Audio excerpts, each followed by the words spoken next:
But you can have, do, or be anything you want if you controlled your mind.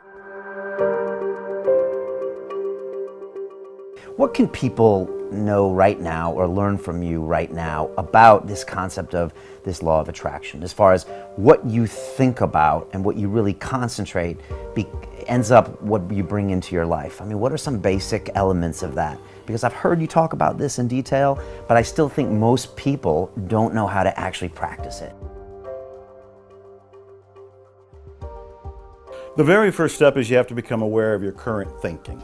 Most people don't realize that their thoughts are in the toilet, that they're listening and to themselves say negative things about 70,000 times a day. 70,000. 70,000. There are some research studies that are showing it's higher than that. And the other thing that's more startling is that they're mostly repetition. They're the same thoughts.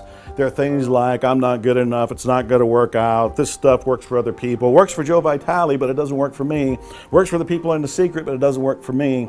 They want to do things, but they think, the economy's wrong, the president's wrong, the timing is wrong, I don't have enough education, I don't have enough experience.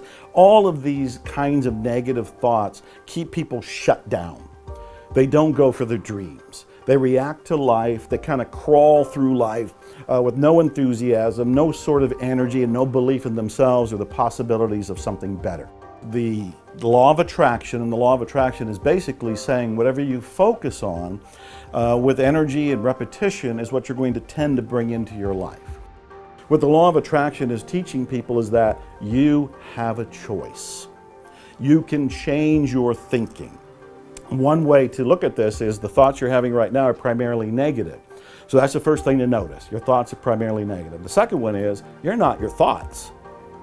You are separate from your thoughts. And this is massive, earth-shaking news if somebody's hearing it for the very first time.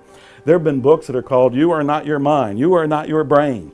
And what they're saying is these thoughts that we're having them. We're not them.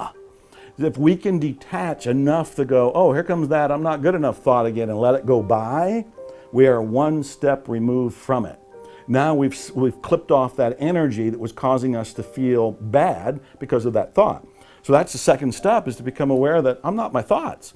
Third step is to start to generate what you do want to think. And this is where things like affirmations, positive thinking, positive statements, instead of saying I'm not good enough, begin to say I am good enough. Begin to say this can work out for me. If this material has worked for other people, why can't it work for me too? I'm human, they're human, and you can start to rebuild your software of the mind if you want. And these are all elements, and then there's, we can get into details like what you're going to tend to bring into your life are things that you think about a lot. Most people think about the things they're afraid of, the things that they're worried about. I tell people, why don't you start thinking about the things you love, the things you're passionate about. You're going to go in a new direction. You'll be happier, you'll be healthier, you're going to have better momentum, better enthusiasm. So the repetition of that is going to be a big thing. Emotion, going with those feelings of passion, is going to fuel you to go in a direction that you prefer. And actually having an image. And the image could be a graphical representation of what you want. It could be a house, it could be a car, it could be a job, it could be a pile of money, it could be spiritual awakening, whatever you can do. Because the brain, the reticular activating system in the brain, responds to repetition, imagery, and emotion. You can program it for what you want. You're getting your own reality. You are creating your own reality from your beliefs. You change your beliefs and you will get a different reality.